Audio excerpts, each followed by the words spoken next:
বিসমিল্লাহির রহমানির রহিম। প্রিয় দেশবাসী, আসসালামু আলাইকুম। শুরুতেই মহান আল্লাহর দরবারে শুকরিয়া আদায় করছি। হাজারো শহীদের প্রাণের বিনিময়ে আমরা দেশ এবং জনগণের স্বাধীনতা, সার্বভৌমত্ব রক্ষা করতে পেরেছি। তাবেদার মুক্ত বাংলাদেশে জনগণের ভোটে জনগণের কাছে জবাবদিহিমূলক একটি নতুন সরকার যাত্রা শুরু করেছে।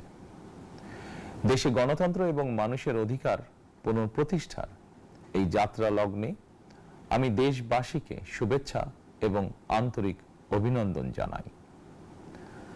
স্বাধীনতা প্রিয়, গণতান্ত্রিক আমি প্রিয়।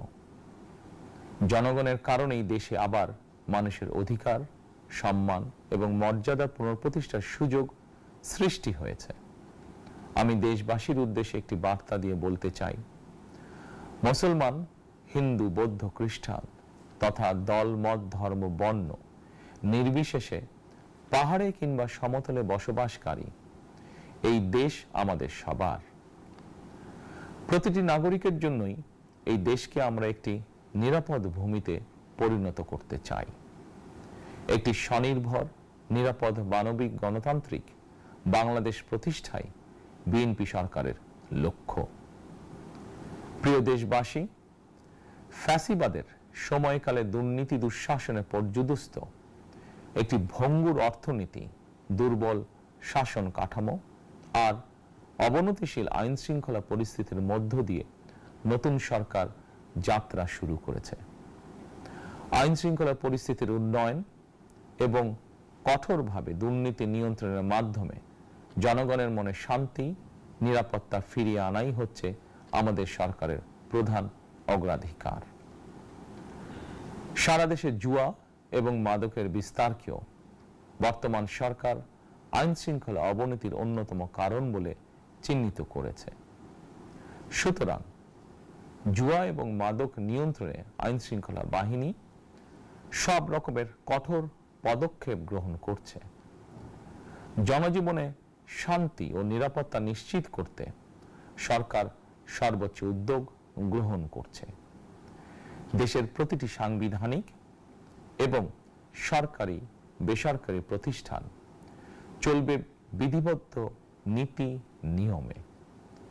দলীয় কিংবা রাজনৈতিক প্রভাব, প্রতিপত্তি অথবা জোর জবরদস্তি নয়। আইনের শাসনই হবে রাষ্ট্র পরিচালনার শেষ কথা। প্রিয় দেশবাসী, আগামীকাল থেকে সারা দেশে শুরু হতে যাচ্ছে পবিত্র মাহে রমাদান। আমি দেশবাসীকে পবিত্র মাহে রমাদানের শুভেচ্ছা জানাই। রমাদান আত্মশুদ্ধির মাস।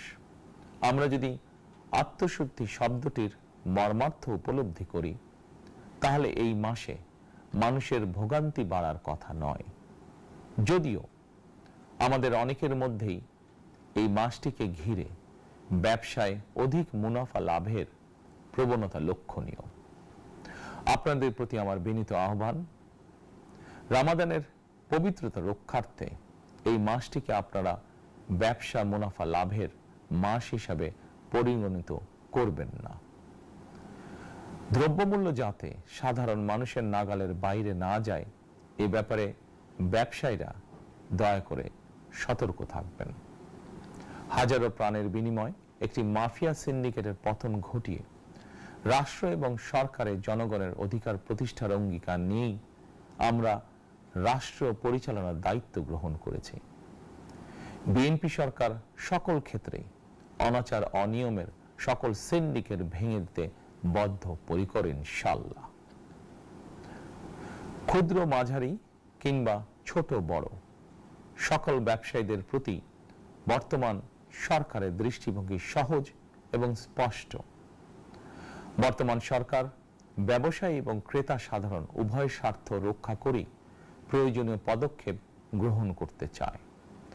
সুতরাং সরকারের পক্ষ থেকে কি ধরনের উদ্যোগ গ্রহণ করলে বাজার পরিস্থিতি নিয়ন্ত্রণে থাকবে কিংবা ক্রেতা বিক্রেতা উভয়েরই স্বার্থ রক্ষা হবে, এ ব্যাপারে আপনাদের যে কোনো ধরনের পরামর্শ কিংবা অভিযোগ শুনতে সরকার প্রস্তুত।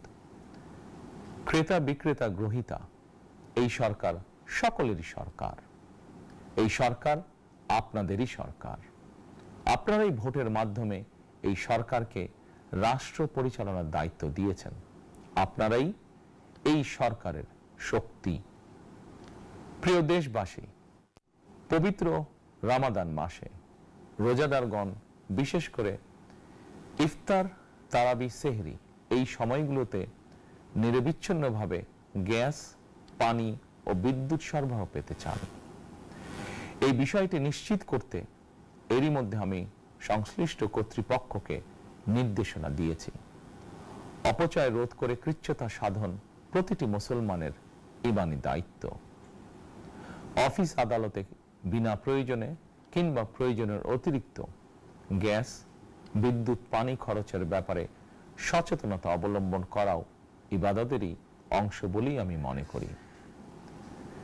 দেশের সকল সরকারি বেসরকারি কর্মকর্তা কর্মচারী এবং জনসাধারণের প্রতি কৃচ্ছতা সাধনের আহ্বান জানানোর আগে আমি সরকারের মন্ত্রী এবং বিএনপি সংসদ সদস্যদেরকে দিয়েই একটি দৃষ্টান্ত স্থাপন করতে চেয়েছি।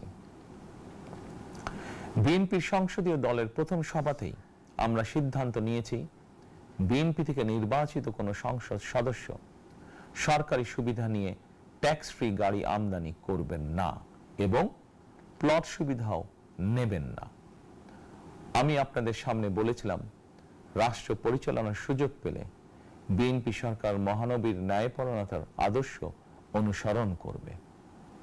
আমি মনে করি বিএনপির সংসদীয় দলের এই সিদ্ধান্ত ন্যায়পরায়ণতার আদর্শেরই একটি অন্যতম প্রতিফলন।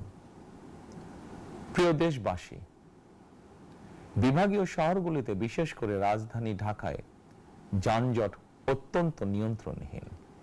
হাটে মাঠে ঘাটে, অফিস আদালতে জনগণের ভোগান্তির শেষ নেই। জনজীবনের নানা ক্ষেত্রে জনদুর্ভোগ লাঘব করা না গেলে জনমনে স্বস্তিও ফিরবে না। রাজধানীতে জনসংখ্যার চাপ কমাতে বিকল্প ব্যবস্থা গ্রহণ করা জরুরি হয়ে পড়েছে।